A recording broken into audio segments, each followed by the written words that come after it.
how's it going, everyone? Hopefully, you all are having a great Tuesday. If not, well, just remember that tomorrow is a brand new day, and next week is a brand new Taco Tuesday. Happy Taco Tuesday. If you will be partaking in Taco Tuesday today, I just said Taco Tuesday like 4 times now. Taco Tuesday, Taco Tuesday, Taco Tuesday. I'm going to be enjoying a beef bowl, modified Taco Tuesday. But whatever you all are going to be eating, hopefully it's the best and most enjoyable thing that you had all week. Big advocator of eating healthy and also enjoying life because you pretty much have to. So today's video is going to be relatively different. Obviously different from our normal scheduled content, but or rather I should say, if a lot of you have been following me along, especially in the last couple months, I've been uploading a lot of content revolving around spreading awareness about polycystic kidney disease, a type of kidney disease out there.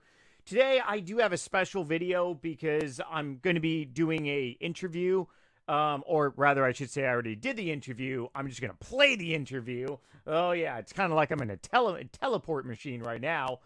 But otherwise, this is going to be another interview with Dr. Wimes.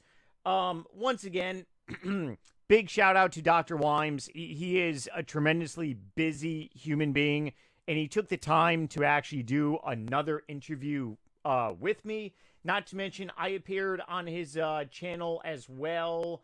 Whoopsies. Where are we? A couple weeks ago, I was on his channel. This playlist and every single thing that I'm going to be talking about is down below in the description. Not to mention the pinned top comment as well. Once again, please take in consideration that you might be without any health issues right now, but there could be a point in your life where you might be facing a health issue, and it's all about spreading awareness and understanding that there are different options out there to really treat chronic diseases. I have found a great dietary management approach.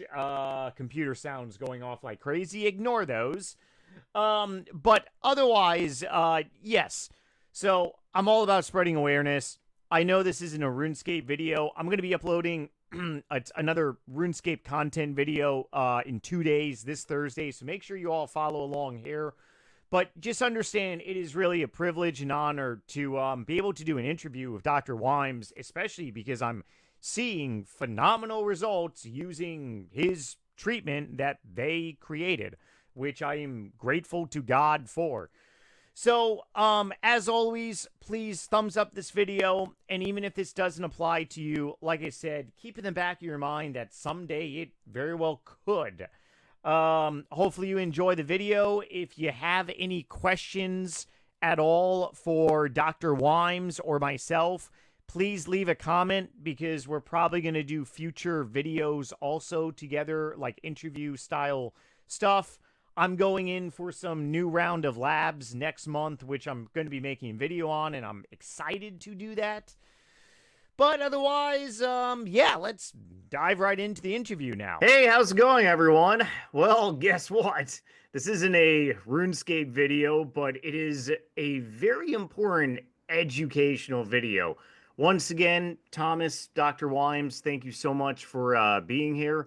Really appreciate you taking the time out of your busy schedule to definitely do another interview and spread a lot of awareness about polycystic kidney disease and also the importance of just overall management of dieting and kidney health. I'm totally delighted to be there with you, Chris, and happy to dig into whatever topics you like. Let's do it. Awesome. So we definitely have a pretty great video lined up. We're going to be going over definitely some important of some certain ingredients and how they could very well enhance your gameplay as a gamer if you were to limit them. And then I've collected quite a bit of questions from different groups out there. I have a small group that is on my Discord server, and also all the links that all the information that we're going to be discussing, especially Dr. Wimes's links as well, Santa Barbara nutrients, all that information is going to be down below in the description. I'll also add it as a top pinned comment as well. But straight off the bat, because I did get asked this about KetoCitra, and once again, I just want to say thank you for giving me that discount code to share. That is down below as well. Um, Quite a few people have been asking because a lot of other electrolytes out there, they do contain sodium. Obviously, a small amount of sodium. There's one brand out there, I forgot the name, but it's very sodium heavy. You're talking about like 1,000 mg of sodium and like 250 mg of potassium. But with KetoCitra, it's pretty much the opposite. You have no sodium. You have in one scoop 300 mg of potassium, 150 mg of calcium, 125 mg of magnesium, and then of course the BHB ketone supplement and citrate. But could you really dive into why KetoCitra is really sodium free and the importance of it? Mhm. Yeah, great question. We developed it, of course, for people with kidney disease, in particular polycystic kidney disease, but it's really meant for anyone with chronic kidney disease. And the one thing we know what worsens kidney disease is, just very high sodium intake, which contributes to high blood pressure and so on. And most people in Western societies consume way more sodium than they need, and way more than is sort of like ancestrally appropriate, if you will. But so back in, because we humans, we evolved, not like 100 years ago, we evolved, in the good old Stone Age times, like a million years ago, 250,000 years ago, and so on. And in those days, our ancestors had very little sodium intake, right? So our body is engineered and designed and optimized for, a relatively low sodium intake. So that's what works for us. And that's not what we're eating anymore. In the last, whatever, like 50 years or so, the sodium intake has dramatically increased. Now we have sodium in all the ultra processed foods. So we're all getting way more than is good for us. And that leads to, all kinds of problems. And especially for people with kidney disease, this tends to worsen kidney disease, including polycystic kidney disease. So there's actually studies on that, and they have very clearly found sodium intake, associates with worse disease progression. So when we did our studies in the lab and made our discoveries and decided, okay, hey, it's, this should really be available for people with polycystic kidney disease. Actually, a lot of people with PKD contacted me, just emailed me saying, hey, Dr. Wimes, which supplement should I buy? And I said, whoa, wait a second, I can't recommend any of them. And because number one, I have no idea what else is in there, supplements. Sometimes they have all kinds of fillers and additives and this and that. And most of the BHB supplements out there were always very high in sodium, like you said, like 1,000 milligrams, sometimes even more than that. So that's not something I could have recommended to anyone. And that was actually one of the reasons to decide to just launch a company and formulate something that is actually kidney safe, so we can make it available to everyone, and they don't have to worry about, what is in there, because obviously we don't add anything in there that shouldn't be in there, right? So there's no fillers, no additives, no preservatives, and this and that, and obviously no sodium.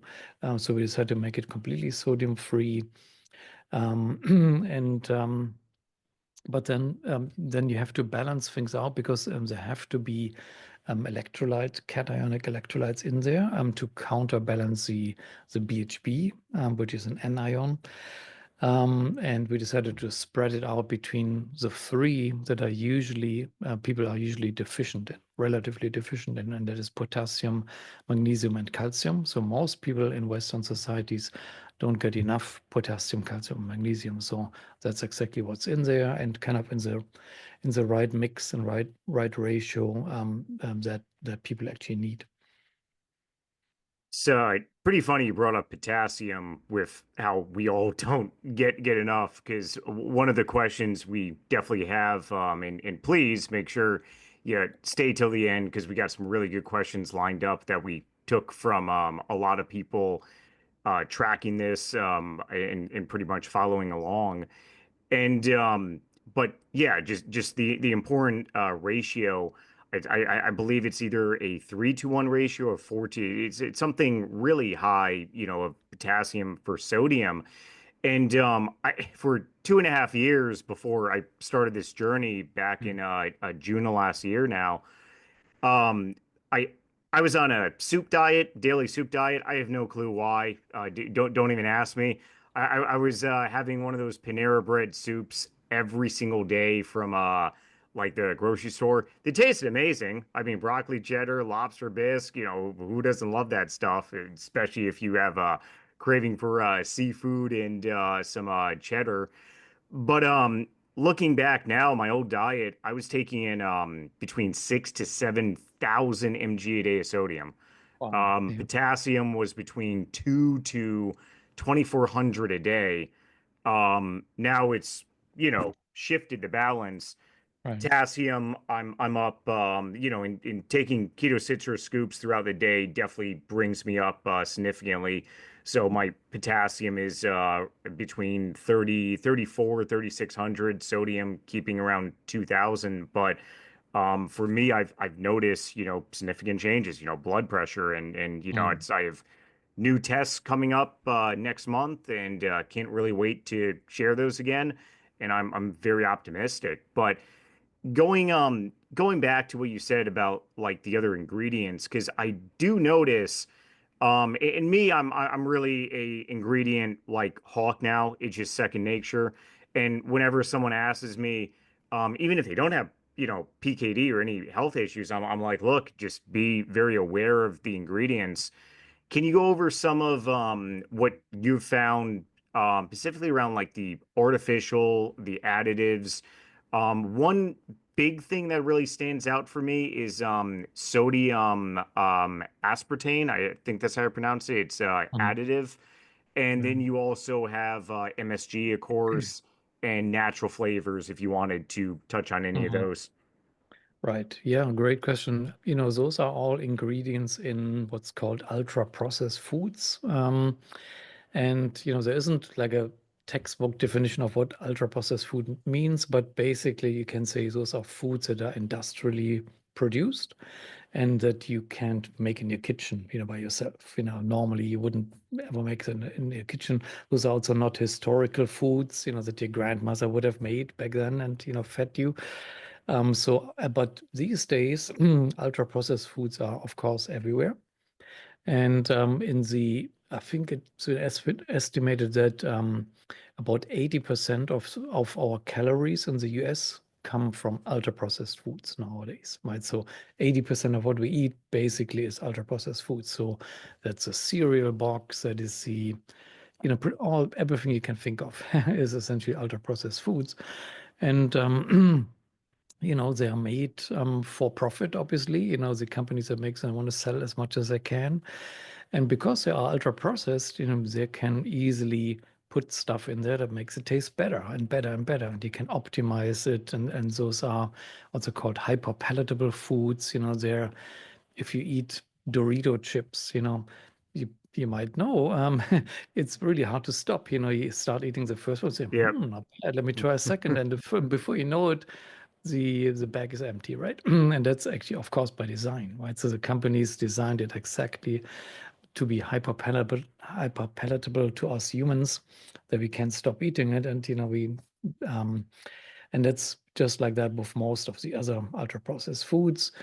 And that just means they're adding all kinds of stuff in there that are not actually food ingredients, proper food ingredients, right? So the MSG that you mentioned, all kinds of colorings, of course, because it also has to look good to the eye. That makes it also taste better. flavorings, all kinds of artificial rings, sweeteners, the aspartame. You mentioned the aspartame, that's a sweetener, an artificial sweetener.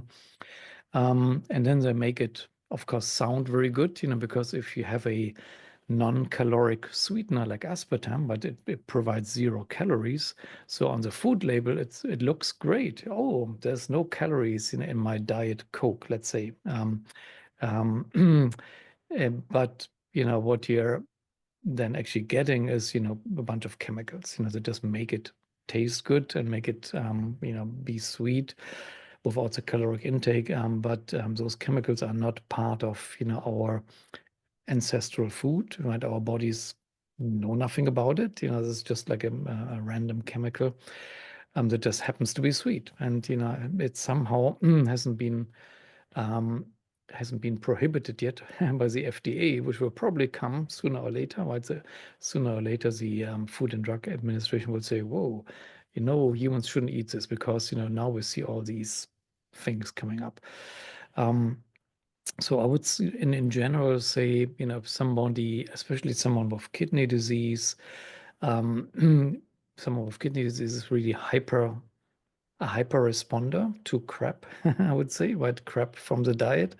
Yeah. Because anything that you take into someone with solid, healthy kidneys can maybe take it for a while, but someone with already with disrupted kidney function, I don't think they can take it as well.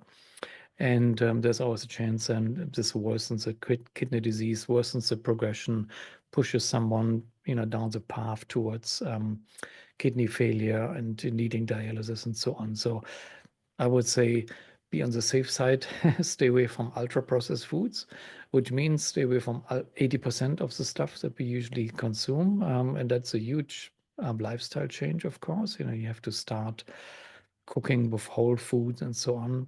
But it could be worth it. It can extend someone's life by quite a bit. Yeah, it's pretty funny because all those things you mentioned ingredients wise was actually one of my favorite drinks, and I know a lot of people drink these. They're definitely in the keto realm. Obviously not kidney friendly keto, but those zero sugar monsters, that are all artificial, preservatives. I believe like it's net carbs. You're talking about 4 or 6 for some of them. So they're deemed very, in the ketogenic community. And by all means, I mean if my personal opinion, I'm not a doctor, but if you are metabolically healthy, you don't have PKD, CKD, and you're consuming that stuff, down the road you could very well find, whether it's in a decade, maybe two, it's in my personal opinion, it's like smoking a pack of cigarettes or taking a can of tobacco and dip and putting in your lip pretty much. But I was drinking 4 or 5 of those things on a weekly basis, and never did that throughout my. I mean, I always drank, throughout my 20s, maybe one of the old fashioned monsters, which is even more unhealthy. You're talking about 100 grams of sugar, 50 grams of carbs, way different stuff. But I drank that, then maybe once, out of a blue moon, but really started on my, old diet that I just came off of, really was diving into all these like ultra processed preservative foods. They tasted amazing. One of the big things though is that I would experience a terrible crash and a lot of anxiety. It was pretty weird. You feel great, drinking, then a couple hours later, then you just crash down. I have gotten a quite a bit of responses because when I mention that, a lot of people in my community, the gaming community, um, it's a lot of the younger generation are very much aware because they see a lot of stuff on social media. Obviously, they don't pay attention so much to mainstream media. We're always on our phones, tablets, computers, and you always see like advertisements here and there, especially a lot of other big YouTubers out there. But um, as for a substitute, with your opinions or findings. For me, the substitute is really just I'm a coffee drinker. I love making either bulletproof coffee, but I ended up making a video on my keto pumpkin coffee too. With your findings though, it can definitely like pretty much enhance like a person's just overall like atmosphere if they make that like substitute from like an artificial to a more like homemade natural like coffee or caffeinated beverage. Hmm. Yeah, absolutely. I think probably for the typical American, maybe the number one, the first step I would probably for most of people recommend is cut out all these sodas and these types of, monster drinks and this and that. Just get rid of them, every single one of them. And obviously you do have to drink something, and the best default is always water. Interestingly, if you grow up drinking soda as your go-to drink, I think the people's palates get so used to it, that water tastes terrible to Mhm. people. Which is of course interesting, right? So if you have a time machine, you go back into the Stone Age where people only drink water, and you give them a monster drink, it's going to taste very terrible to them.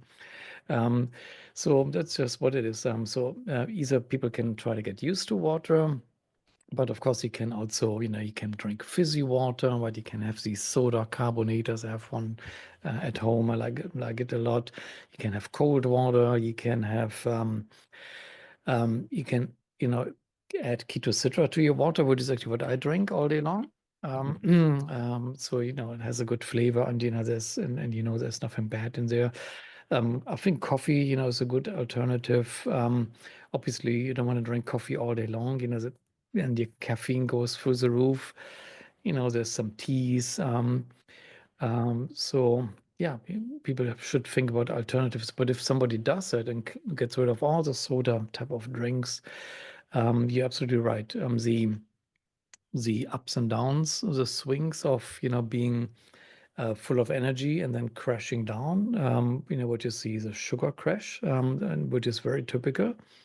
And that's just how our physiology works, right? So you drink the sugar, the 100 grams in a can, and your insulin spikes in response, right? And the insulin is trying its best to get rid of the extra blood sugar, and it usually then overshoots, because it's it has to react, which means that your blood sugar level just suddenly goes below normal, right? So you become hypoglycemic, and that's what's causing the brain fog and the the jitters and so on, and the lack of energy.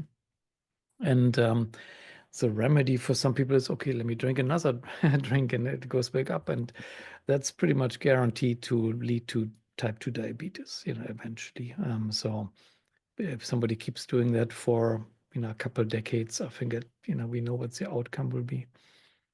So two good questions from pretty much everything you said. So um, definitely have not had that gigantic crash anymore moving into this lifestyle. Do you think gamers can really benefit from moving off a lot of, or rather, even if you are metabolically healthy, just really like limiting them significantly, like in very careful, extreme moderation. Um, do you think something like that would definitely enhance your gameplay? Because I can tell you, my gameplay has definitely been enhanced, especially from Mhm. going in front of a computer, but would love to hear your thoughts.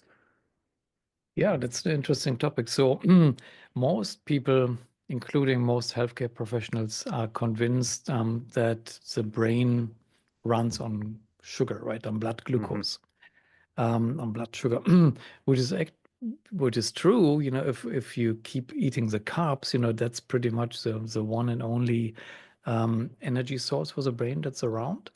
However, the brain actually prefers ketones as an energy source.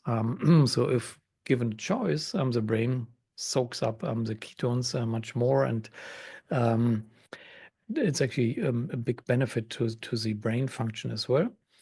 And so what does that even mean? Ketones, for some people may not really know what ketosis means. So our body can essentially have two energy carriers, right? One is the blood sugar, one is a ketone. And when we're fasting, when we stop eating, our blood sugar goes down and down and down because we don't eat any more carbs. And then a switch happens in our body, a metabolic switch, and that's called ketosis. That's when our body decides, all right, we don't have enough carbohydrates left in the body. Now we need to switch over to burning fat. So that's where the fat reserves come in. All the body fat we have everywhere comes to good use under fasting conditions. And the fat gets burned, and some of the fat gets converted by the liver to ketones. And the main ketone is actually called beta hydroxybutyrate or BHB, and that becomes like a main circulating energy molecule. It can cross the blood-brain barrier, gets into the brain, and the brain says, whoa, there's ketones, let me take those. I like those much better than the glucose. And you may be familiar with many major religions in history have developed these traditions of fasting. And sometimes there are actually really religious traditions where the monks in Tibet on the top of the mountain, they go on a like 3-day fast or something like this, and then they become enlightened and they can hear the voice of God and things like that. Yep. And what actually happens is they do become enlightened. I can't say if they hear the voice of God, but their brain actually changes, and that's what pretty much everybody that switches to ketosis experiences is that the brain fog goes away. You have a lot more energy, a lot more mental clarity, and you sort of like enter in sort of like what one could consider an enlightened stage. And I think that's exactly what led to all these religious traditions, where people went on these multi-day fasts and suddenly can think clear and come up with great new ideas, that they can tell their believers about. So yes, so there's a physiological actually, and some actual truth in that. Of course, you cannot fast forever because if you fast forever, eventually you completely run out of energy and you die. So that's bad. But that's actually where the ketogenic diet approach comes in, right? So you can actually turn your body into essentially persistent ketosis by just eating a very low carbohydrate diet, right? You just essentially cut out all the carbs or most of the carbs, only focus on fats and proteins, and then the body will naturally transition into ketosis, pretty much forever, and you don't get malnourished and you don't have any nutrient deficiencies. And you do have this mental clarity effect and the energy effect. Now, whether that translates to better performance in gaming, I don't know. I'm not a gamer. You are a gamer. You probably know much better. And I'm not aware of any studies. It would actually be really interesting to do some studies, measure people's reaction time in games and so on. I bet that most people would see a huge boost in their gaming ability. So it'd be a really nice, fun study to try sometime. I would love to be a test subject because I can definitely tell you that my experience has gone up. And correct me if I'm wrong, but we're actually born into ketosis, right? So Right. it's a natural, like it's a very very natural state because a lot of people they hear ketosis they think it's something they think it's a drug or something you have to take, but it's a very Mm. natural state, right? Right. Yes, absolutely. Yeah. Babies usually have pretty high ketone levels just naturally, when Hmm. they're breastfed and so on. But even much more than that, even as adults, we're supposed to be in and out of ketosis all the time by Hmm. evolution, right? So our ancestors, again, the Stone Age people, they didn't have high carb diets all day to eat, and they didn't have all the sodas and sugar, and they didn't have refrigerators to keep their food in, and they didn't have 6 meals a day. So they were actually in and out of ketosis. Probably it's been estimated like half of their life they would have been in ketosis, and maybe the other half they were, eating some carbs that they were finding. So being in ketosis is actually a completely normal physiological state for us. However, in Western societies, we're actively suppressing ketosis. Most people are never in ketosis, maybe for almost their entire life, because we eat the Kellogg's cornflakes for Hmm. breakfast, and So yummy. I remember those things. yeah, I know they're yummy, yes. But what happens is, you start pushing up the blood glucose and the insulin right off the bat. You wake up, you eat your cornflakes, poof, it goes high up. Hmm. And then you have your snack, and you have your lunch, and you have another snack, and you have your dinner, and you have a late night snack, and you have many sodas in between. So you pretty much have no ketosis throughout your entire life, and you can never, experience that.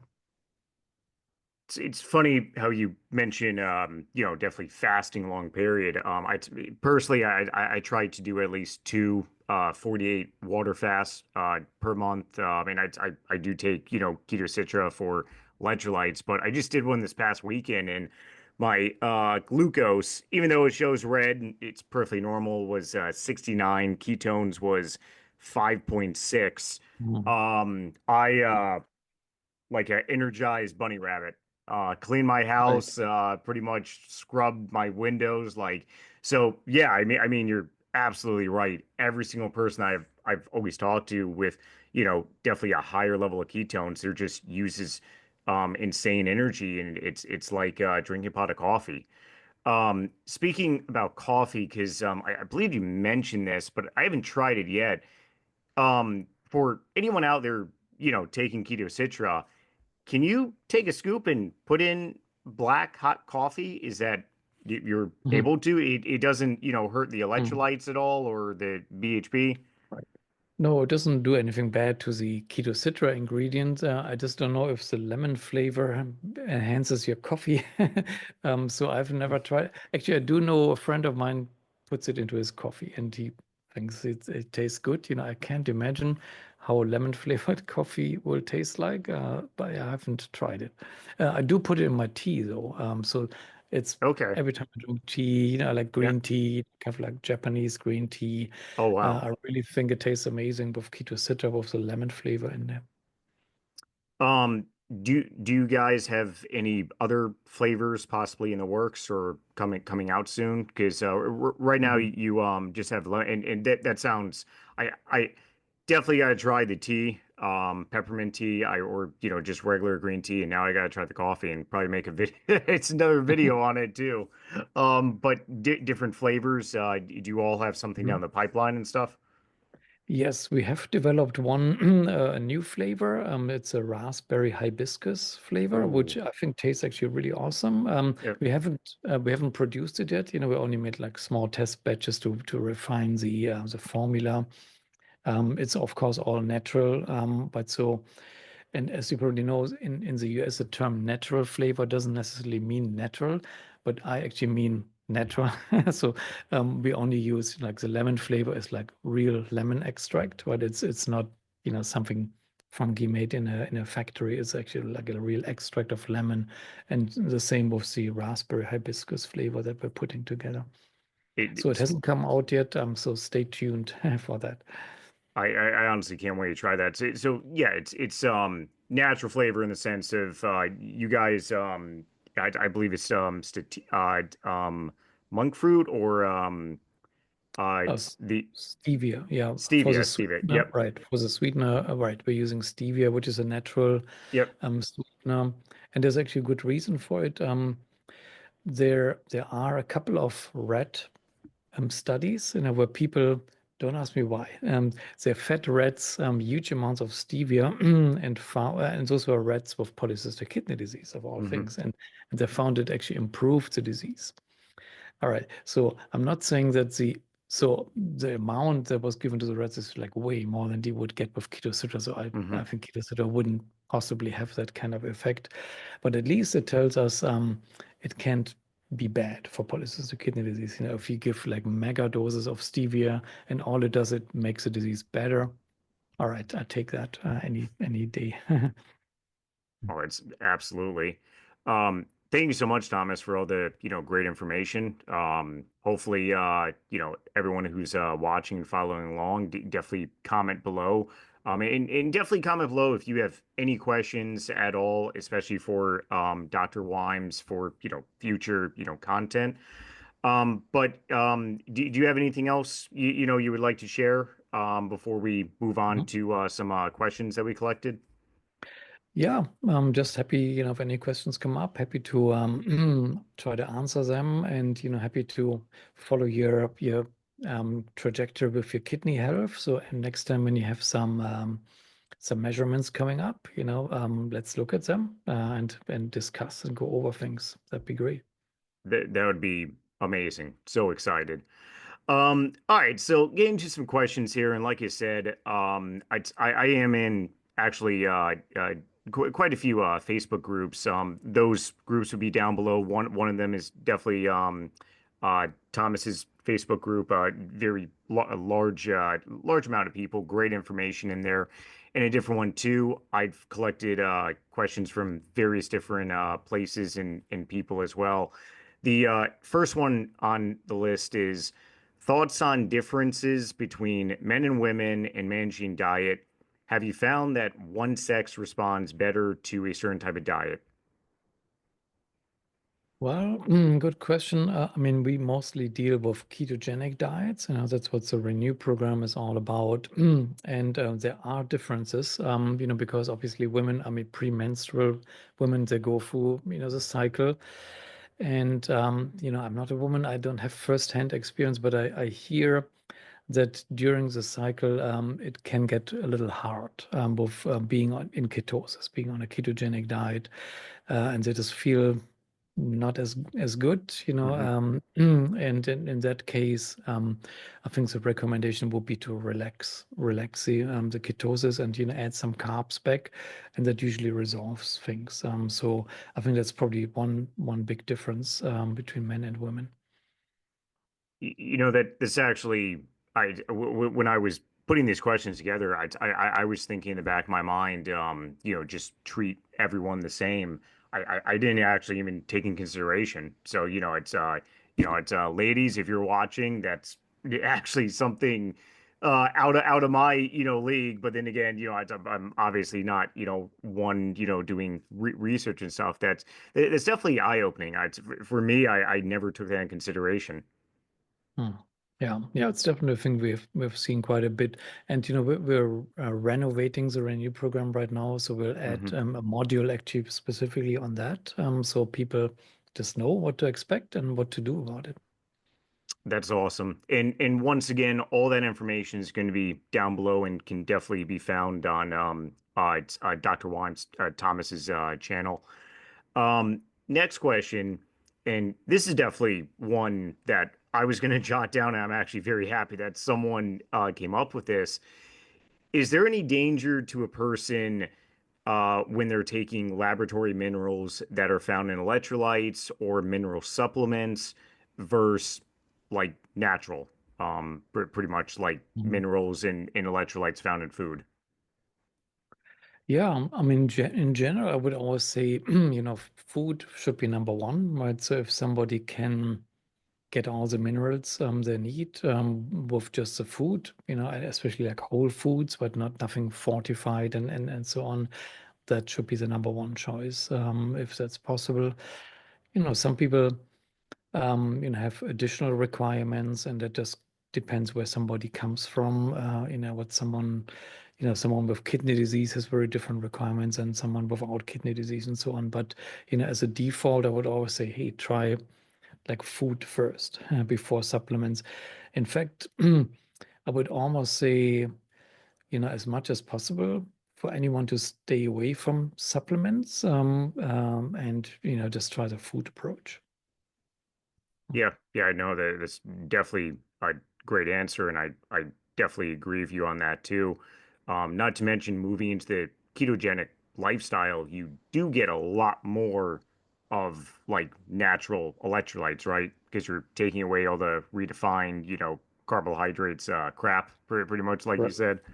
Yeah, exactly right. So compared to the standard American junk food diet, pretty much any dietary change is an improvement, right? So it almost doesn't matter which way you go, as long as you cut out the ultra processed foods, which are usually, very much substandard to human nutrition.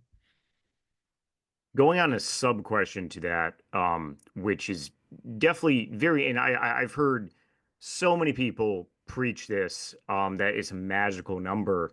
But sub question, does a person really need to supplement 4,700 mg of potassium?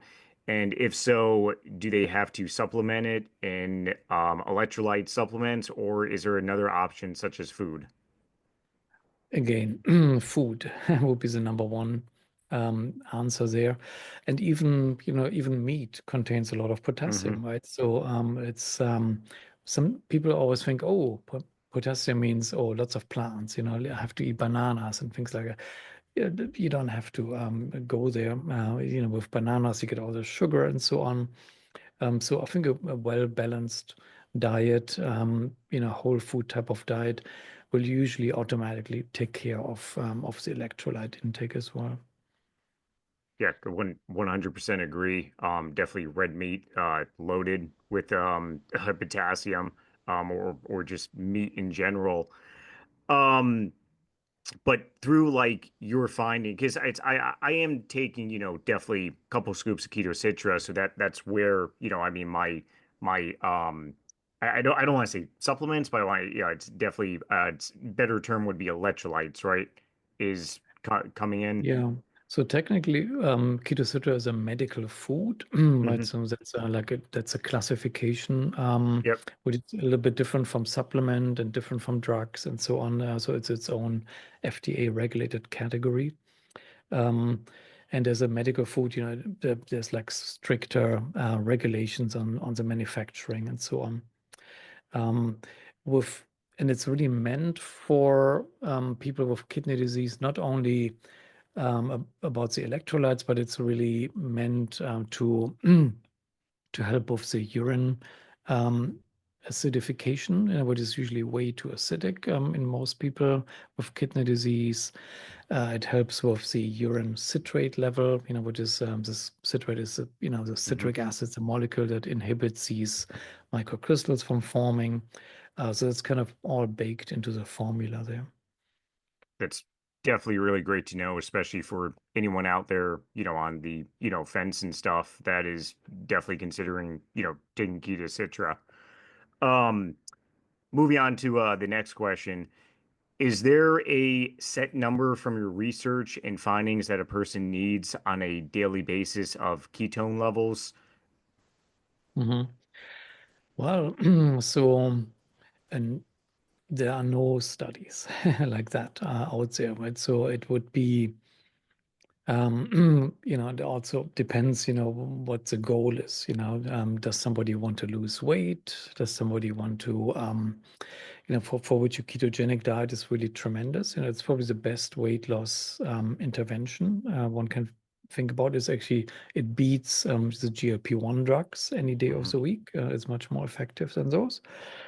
Um, but in with regard to kidney disease, what we find, and that's some the research we do, is also we're trying to understand what the ketone does that makes it renal protective, what kidney protective, and we have some great new studies coming out, and more research is being done in the lab. So we actually think that the ketone BHB itself is beneficial to the kidney, probably mostly due to the anti-inflammatory properties. So Hmm. it tempers down inflammation, and inflammation is a big driver of kidney disease.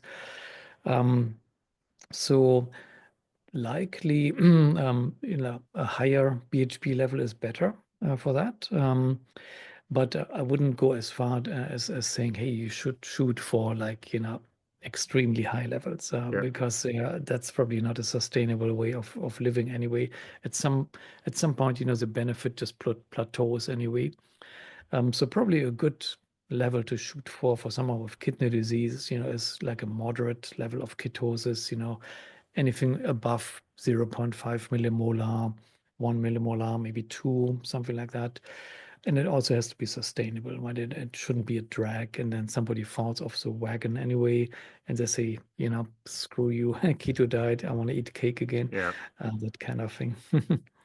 From my own personal experience, just because I've used myself as a guinea pig now for the last 6, 7 months, when my ketones are higher, I have a history, orthopedic injuries, arthritis, nerve damage, a lot of broken bones. I just feel better. It's Mhm. but I honestly really feel better in like prolonged fasting. It's pretty unreal, but for me and I've searched on, forums, non PKD or kidney related, just, on the again, people are like, yeah, I entered a keto diet to treat inflammation. It's Mm. pretty crazy that you can actually Right. treat that form of it's inflammation without like drugs. Right. Absolutely. Yeah. I think the keto diets, they turn out to be very potent, with the anti-inflammatory property, and things like rheumatoid arthritis, for example, that kind of pain, which is, highly inflammatory pain. I Hmm. think that there's a really good chance to improve that with a ketogenic diet. Oh, absolutely. So next question. Oh, I'm probably gonna um irritate some people, but this is just the reality of things. I can tell you from my own findings. So, big drinker throughout my 20s, very big partier. That concluded a couple years ago, was drinking maybe a couple times a month. Last time I drank was November 22nd, and honestly, I'm probably moving towards a path to no alcohol because I just feel amazing. But whenever I would drink, couple drinks, White Claws, keto friendly, 2 grams of net carbs, 3, 4, White Claws, even like a gin tonic. Um, the entire week, the following week, my ketones would be lower. And I'm talking my normal ketones are 1 to 1.5. My ketones would be like zero point 0.5 to like zero point 0.9, and it would just, mess up like just everything. I'd feel terrible. But um your findings and thoughts on alcohol, if it does do anything to really push the progression for PKD, Mhm. CKD? Right. Yeah. So alcohol, I think my best guess is that the most detrimental effect of alcohol is probably due to its ability to raise uric acid levels. Hmm. And uric acid is a waste product that we humans, we just create, and it has to be peed out through the kidneys, right? So our kidneys are in charge of getting rid of all the uric acid. And it so happens that alcohol consumption gives you a huge spike in uric acid that is being produced, and that all has to get through the kidneys somehow and squeeze through there. And in the process of uric acid going through the kidney, it actually can crystallize. It forms these microcrystals, which look like little shards of glass, and they're Hmm. highly injurious to the kidney cells. So they kind of rip them apart and rip them open. And that's actually something we're studying in my lab. So we, on purpose, we give rats a lot of uric acid, and we Oh, see wow. exactly what happens to their kidneys. And it's not pretty. We see a lot of these microcrystals, they form in these kidney tubules, and they cause all kinds of inflammation, and they very dramatically worsen PKD in those rats. So, in fact, you can start PKD from scratch. But you take a rat that doesn't have PKD, Hmm. you give it the uric acid treatment, if you will, and you look a few weeks later, and they have polycystic kidney disease. So, I think that is probably the one mechanism that seems pretty clear cut, going from alcohol to uric acid to worsening kidney disease. So that's, a good reason to take down the alcohol level one would consume for sure.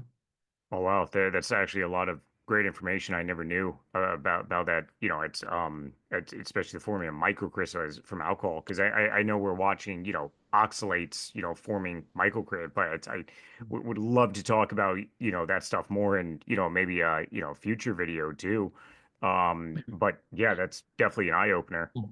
Yeah, and we haven't actually published it yet, and we're just putting the manuscript together, so it's, Hmm. you're the first out there in the public to learn about it, so to speak. Yeah, so I hope the paper gets published sometime soon. Oh, that would be awesome. Definitely discussing going over in a video and stuff. Mhm. Yeah, for sure. Last couple questions. So besides alcohol, because a lot of states, especially here in America, and I got this question asked from quite a few people, uh, marijuana consumption, basically in different forms, whether it's just traditional smoking joints or vaping or as much as edibles, even some like oils. Have you found any research or anything out there that if using marijuana or even CBD cannabis can have a pretty much detrimental effect like kind of Mhm. alcohol does? I'm actually not aware of any studies on that, specifically on kidney disease or polycystic kidney disease. There may be something out there that I just haven't seen yet. Yeah, I'm not sure. I can't really comment on it. Well, the one thing I suppose we know is that, people that smoke weed all day long, Hmm. they don't all develop chronic kidney disease automatically from that.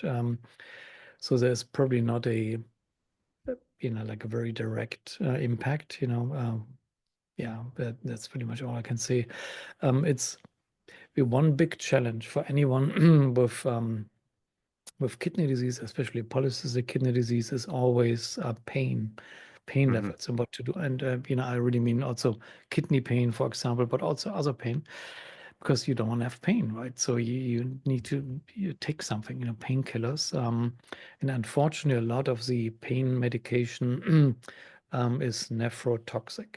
So Hmm. they impact the kidneys. And that includes even the over-the-counter stuff, the ibuprofen, then the NSAIDs. They're actually very nephrotoxic. So somebody with kidney disease and pain is kind of between a rock and a hard place. You want to get rid of the pain, but if you take some of these drugs, you worsen your kidney disease. So I can't necessarily recommend, weed and cannabis out here. Yeah. But that's one of the effects, the sort of like overcoming the pain sensation a little bit more. Um, so yeah, I can't, give a recommendation to say, hey, try that. But at least I haven't heard of it being like highly nephrotoxic. Yeah, it was one of the individuals that did ask me.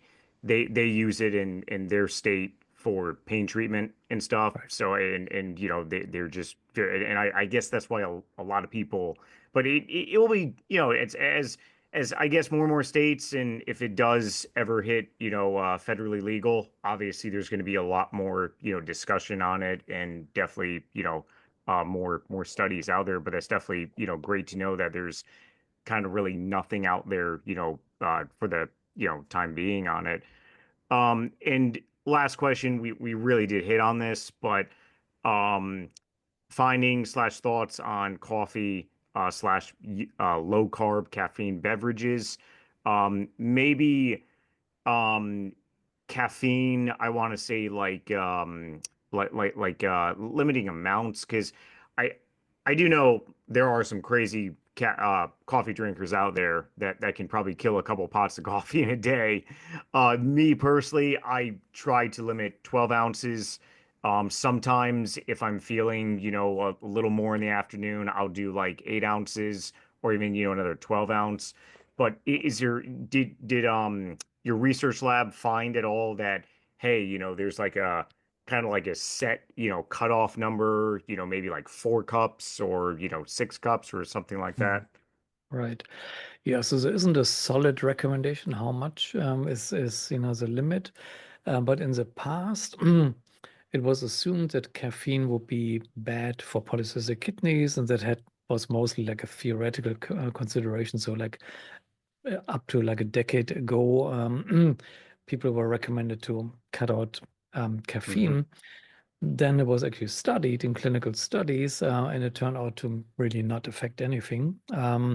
So the recommendation has gone away. So people with polycystic kidney disease are not really asked anymore to dramatically limit their caffeine consumption.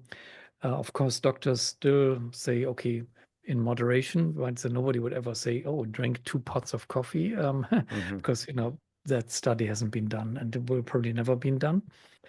So I would say, anything within reason, I think is probably fine. That's awesome, and hopefully all this information really helps anyone out there, especially if someone is suffering with any type of kidney problems, polycystic kidney disease at all.